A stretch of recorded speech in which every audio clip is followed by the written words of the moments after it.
and welcome back to my YouTube channel. On this channel, expect to get wisdom nuggets, things that we learn from life situations, real life situations that we can learn from, because I believe in life, we should be lifelong learners. If you've experienced it, then you should learn from it. Today, I'd like to just share my COVID-19 story. If you're interested, please tune in. I am a medic, and of course, every job description comes with risks attached to them. And in this pandemic, you can definitely imagine that the risk of contracting COVID-19 is quite high in the medics, because they're actually exposed to these patients every day. And sometimes you don't know that a patient actually has COVID-19 until when they test. So you can try to be careful as much as you can, which is recommended, and there are SOPs that we follow to help protect us. But sometimes even that doesn't save you. I actually don't know the exact date that I must have exposed myself to COVID-19, but given that I deal with so many patients, it's really possible. Or given that I also work with other medics that are exposed to so many other patients, it's really possible that I could have contracted it from one of my colleagues or from the patients that I see on a daily basis.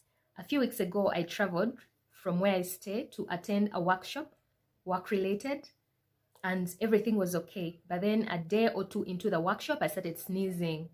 And I don't know why, it's been long since I last had a flu. So when I started sneezing and the kind of weakness that I had, the pains that I was having, I got so concerned.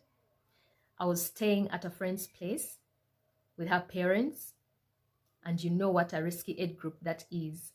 I just decided to keep my mask on every time I was interacting with them. And I even joked about it with my friend that I might be having COVID, let me just keep my mask on. And we just laughed it off. Day 2 comes, day 3 comes, and man, I'm no longer understanding my body. The kind of pain that I was going through, the kind of discomfort was way out of range with a normal flu and cough. The workshop was to last 5 days, but after the 3rd day, I knew I couldn't go on. By the 3rd day, I wasn't well at all. I just cut my engagement short there and decided to go and organize myself to go back to my home and be able to test for COVID-19. Long story short, I finally was able to test and it turned out positive.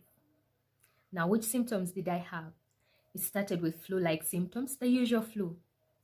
Then it progressed to generalized body pains. My whole body was paining. I started feeling hot, especially in the mornings and in the evening. I was just generally uncomfortable. I had this pounding headache that without taking any painkillers, I couldn't function so well.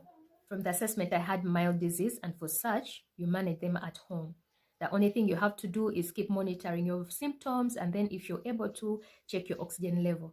Now, since I'm a medic and I have access to an equipment that checks oxygen, I did that religiously. I was home alone. I didn't want to expose other people, and since my symptoms were really mild, there was nothing to worry about. I just needed to have a good mental state, eat well, have a positive mindset, and go through the journey, right?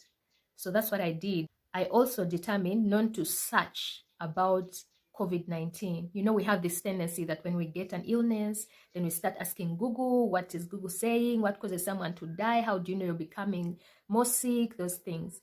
But I knew that wasn't going to help me in any way. I wasn't going to feed my fear at that moment. I decided to be positive, to read my Bible, to exercise, to eat well, and to monitor my vitals. And everything was going well until day 8 of symptoms.